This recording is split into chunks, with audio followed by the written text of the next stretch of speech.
Thanks for checking out another clip of the Cashflow Contractor. We'd love to have you as a part of our audience. Click subscribe wherever you get your podcast. Software. Okay.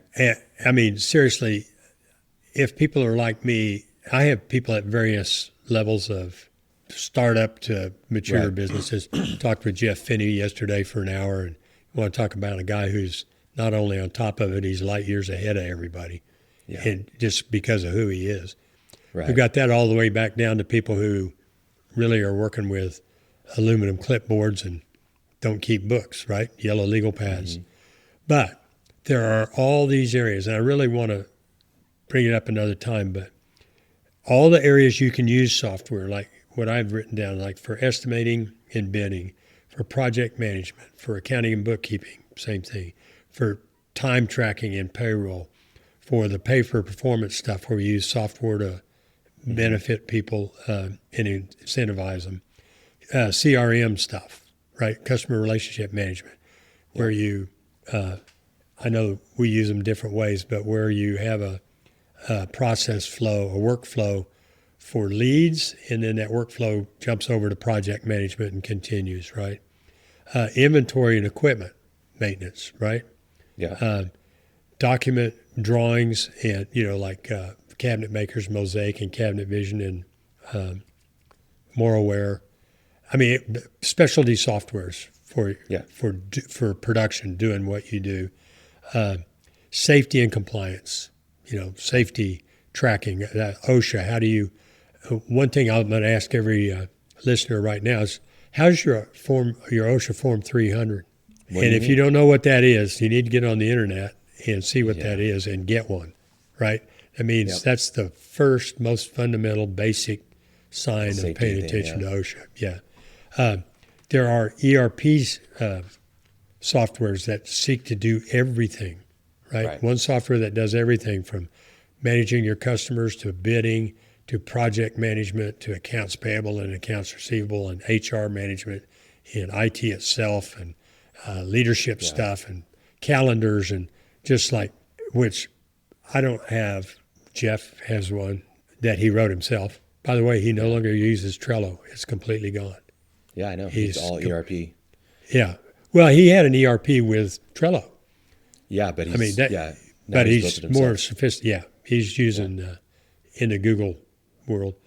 Communication and task management. We talked about like how do you Asana and single source of information, Slack. Yep. So fleet management software, and then the last one I had written down was like camera and I don't know what we want to call it, documentation software like camera. Company cam. Yeah. And okay, so I'm driving around in my pickup. I'm doing $2 million a year. I don't really have a manager. I got some foremen. Got a bookkeeper who doesn't work in my office, I really do want to leave this for another show, but I want to leave it in your brain. How do I decide what to do first? How do I decide which software? And how do I learn to use it? Okay. Now, I don't think we need to leave this for another show. We can do this today. Okay. Well, then I'll leave my other complaint. I mean, one of the things that Jeff Finney does, if our listeners remember him from way before, but he's just a fantastic guy. He's the one I was talking to yesterday. Jeff Finney's a cabinet shop owner in Tulsa, Oklahoma, who is one of the most systemized. His objective is to be the most efficient cabinet manufacturer in the world. That is his vision. That's his vision. And that's his vision. And it was when I met him 9 years ago, when he's working out 8,000 square feet. He is set up to sell his company. We need to get him back on and catch up. We'll do it. Okay, let's move on from Jeff. Let's get to the point. Okay. What's the question? Well, the thing that Jeff was doing is that he goes, I go for capacity. In other words, if I think I want a CRM to manage my customers, I want something that integrates downstream. I don't want an island of information in a CRM. Silos. But I don't want, also I get overwhelmed if you go, well, we need to pick everything today because I don't freaking know, right? So it's how to start. And I mean simple. And that simple and I'm going to plug you again because it's what you do, but there are other people in the world. You start with somebody like Khalil, who, I mean, you can try it. There are people who do it themselves, and they love it, like Jeff. But what should I do first? Should I do a CRM first? Should I do a project management software like Jobber? That's what we can. Well, Jobber does a lot of stuff. Like it's going to be your bookkeeping. It's going to be your CRM. Okay, is it really? What does it communicate? Anyway, you get my point.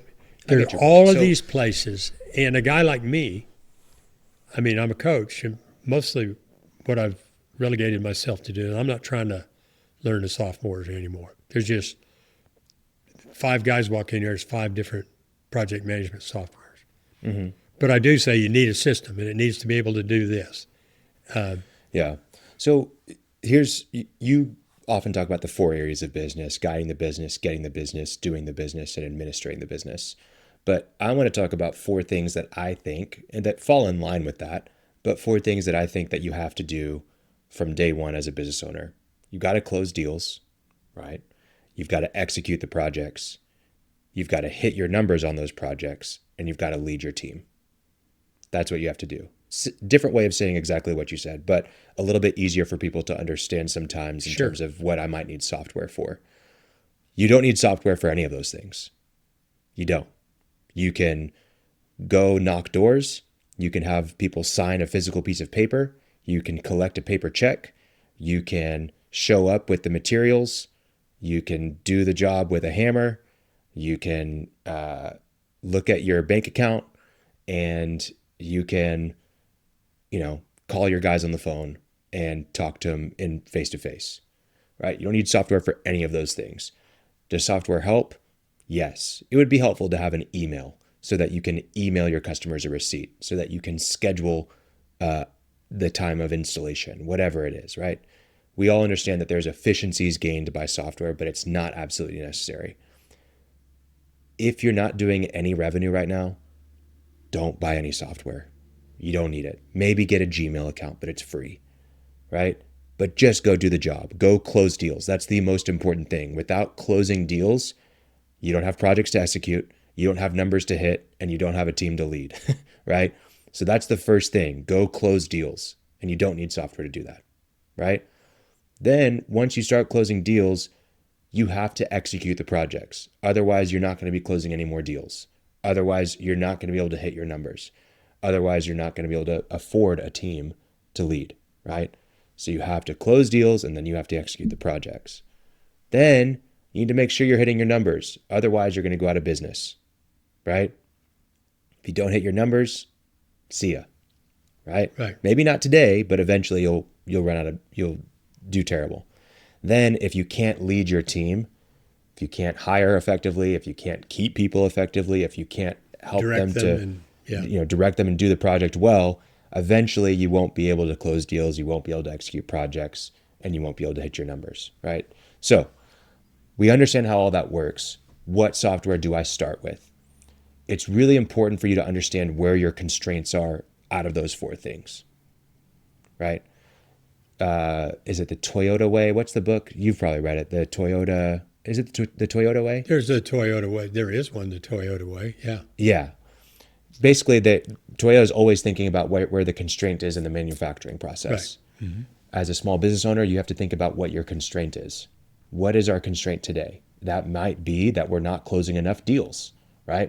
That's typically the hardest, or initially. That's usually the biggest constraint that a small business would have, is we're not hitting our numbers, or we need to grow sales, right? So you may have to work on marketing. You may have to work on getting a CRM in place. You may have to work on tracking your deals better so you can improve your conversion rate. You have to figure out what the constraint is, right? But if it's a sales constraint, you may consider getting a software to become more efficient so that it's not a constraint anymore, right? Okay. Then if you're having trouble executing on projects, things are falling through the cracks, we're not doing it well enough, we need better systems, we need a way of visualizing it, we need a way of keeping track of our projects.